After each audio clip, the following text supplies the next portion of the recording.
Hello, everyone, and welcome to 30 Days of Comics. Guess what I'm going to be doing for the next month? Yeah. So there's this site called Comixology. It's a digital comics retailer. It has a service called Comixology Unlimited, where for $5.99 a month, you can read some of the books. Yeah, not everything. Actually, I don't think you can read any of the Marvel or DC things. And not even whole series, for the most part. Almost every series that participates in the Comixology Unlimited program usually only has the first couple of issues, or the first collection of issues, so like the first 5 or 6. Which is fine. $5.99 a month allows you to sample a series and see if it's something you would like to subscribe to and buy on the regular. I'm good with that.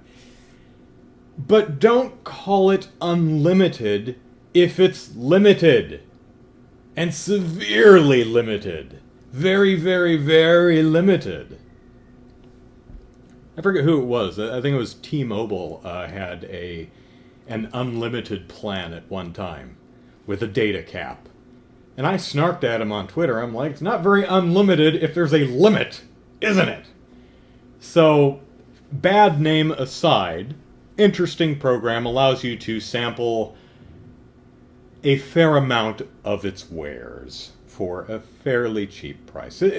So for $5.99 a month, what you're buying is the ability to download demos, like playable demos of your... These aren't video games. Readable demos of... it's a subscription service that allows you to read the first couple of issues of some series. So, it has a 30-day free trial, and because I am incredibly cheap, I decided to sign up for the free trial, and I'll spend the next 30 days going through a new series each day and tell you lovely people what I think. Because somehow the universe has aligned itself just right. There are tens of people on the internet that care about my opinion on stuff. I know, right? So, the first comic I'm going to look at is Gem and the Holograms. Because of course it is. If you saw my 30 Days of Netflix videos, I watched the first 5 episodes of the Gem and the Holograms cartoon from the 80s. And I loved it. Not only did I love it, I was laughing so hard in describing it for that video that I had genuine tears streaming down my face. One of my favorite videos. It's long, it's like half an hour, but worth a watch, I think. If for no other reason than to see me completely lose my cool and laugh to tears. So, there's a modern comic series based on Gem and the Holograms, and I thought it'd be interesting to take a look at it. I'm a little concerned because, as you would probably expect, music is a very important part of Gem and the Holograms. In fact, the original cartoon, there were 3 fully produced songs and music videos per episode. I don't know how you translate that into a comic book. Music in comic books, usually they'll just write out the lyrics in a bubble and surround them by music notes, denoting that this is set to a melody. For me, that doesn't work at all. Comics are, of course, a completely visual medium. Music is an auditory medium. You kind of need to hear it. Now, because I'm a musician, if they actually wrote the musical score into the comic book, I could get an idea of what it's supposed to sound like. But if you just write down lyrics and put little eighth notes and things next to it, I I get the lyrics, and it usually comes off as some high schooler's bad poetry. Take your favorite song, or think of modern pop music, and just write down the lyrics, or go look up the lyrics online and just read the lyrics. It's probably pretty goofy. What makes these songs work is, of course, the music and the beat and the melody and the intonation which is used to deliver these lines and give them meaning. You lose all of that in comic books. So maybe they'll do something different with it. I don't know, but I'm very curious to see. So, Gem and the Holograms. Make me smile. Okay, so, Gem and the Holograms. Only 2 issues were available. That's not very much. I couldn't give a recommendation on this series based on the first 2 issues. Not that it's bad. It's just not enough. I mean, it's like trying to recommend a 26-episode television series after having only watched the first 10 minutes of the first episode. So, can you recommend it? No. Is it bad? Not necessarily. I only saw 10 minutes of it. It's kind of the same thing. It's very cute. It's very colorful. The characterization is pretty good, especially with the leads. We haven't really gotten to know the secondary characters as much. Again, only 2 issues in. Oh, what I was talking about before the break, music. Yeah, it's handled exactly the way you would expect it. It's like, have you ever read Lord of the Rings? Tolkien is like, and then they sing a song, let me write down the lyrics for you. And you're like, far over the misty mountains cold and dungeons deep and... Okay. I mean, you do get something out of it. Tolkien actually, the lyrics were pretty good and they were important and they spoke to something.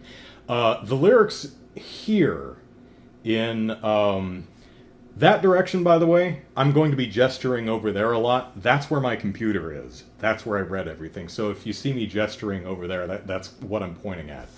Ooh, it's warm in here. But if I turn on the fan, then it sounds like this. And no one wants to hear that.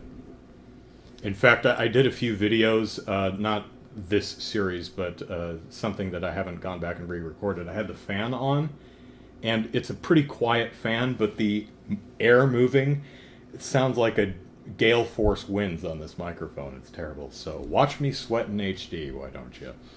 Where was I? Oh, okay. So in Gem and the Holograms, it's done exactly as you would expect. The lyrics are just kind of written on the page, and I guess it's up to you to make up a melody. See, even though music depends so heavily on audio,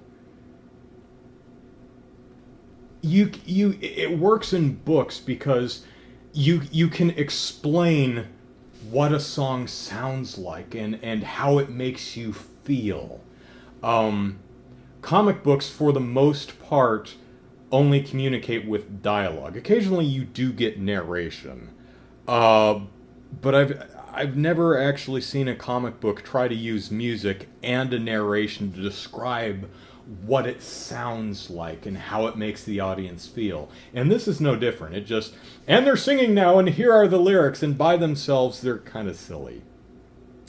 They, so far, again, 2 issues, don't seem to actually mean much in the context of the story. In the Gem and the Holograms, the songs that they broke into was always informed the characters or moved the plot along. Or, for example, one of the Misfits songs very early in the series is "Winning is Everything," and they sing about that, and it tells you everything you need to know about the Misfits. They don't care about hard work. They don't care about fair play. They care about winning. Winning is everything. Okay, that communicates something about the characters and informs the plot. So far in these 2 issues, the music is just completely incidental. They're like, in here, I have a frog and I put it in a toaster and it exploded and gore splattered upon my face and I rubbed it in and my skin cleared up nicely. That's not what the song is, but that may actually be more interesting than either of the songs so far. This actually takes place in modern day. The original series took place in the 80s. This takes place in modern day with the Twitters and things. So social media is actually a big part of this. Also, if you don't know, basically Gem and the Holograms is a group of... I was going to say sisters, but only 2 of them are really related. The other 2 are just friends, but, you know, group of 4. And Jerica has... Her father left her a hologram generating computer called Synergy, who can make complex holograms in real time. So she uses the hologram to disguise herself as Gem, the lead singer of Gem and the Holograms. Why she does that in the original series was never really that clear to me. Why she does it in this series actually makes sense, because she has horrible, horrible stage fright. When she sings alone, she's fine, but she just can't perform in front of an audience. So she uses the Gem persona so that she can just cut loose and sing without clamming up and having stage fright.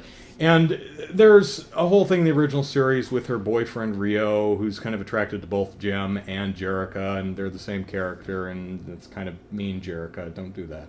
And you watch, it's like, it's the same woman. They look exactly the same, save for pink hair, sound exactly the same.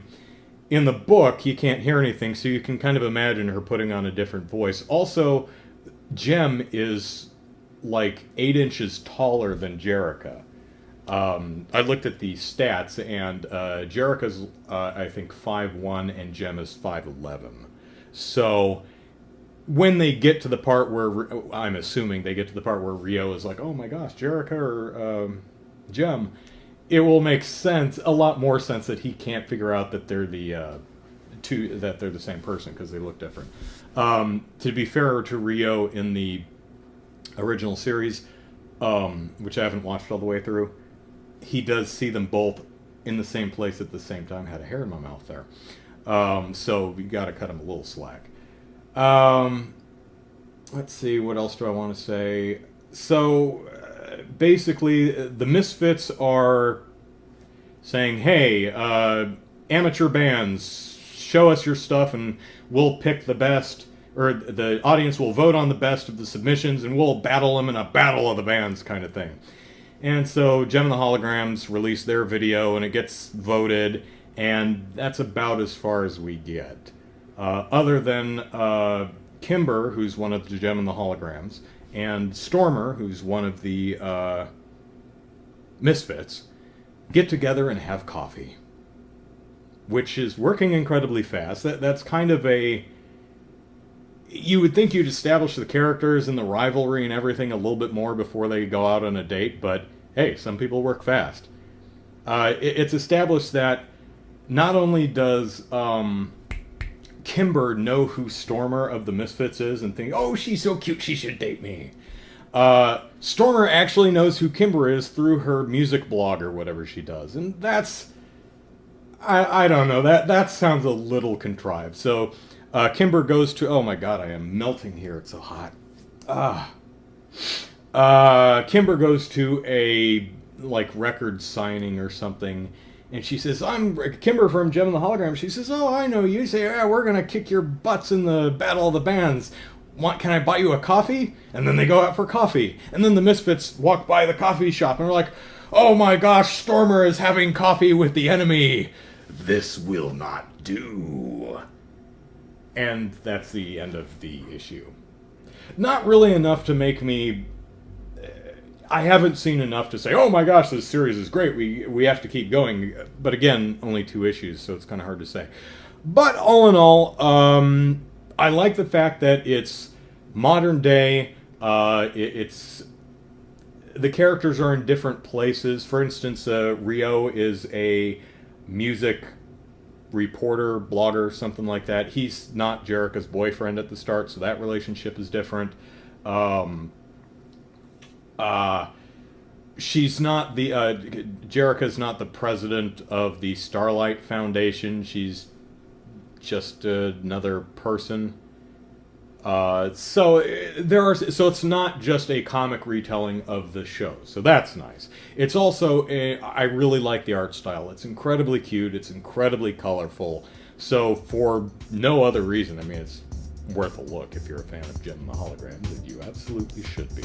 Okay, I've gone on long enough for this one. So tomorrow, I'll look at another comic.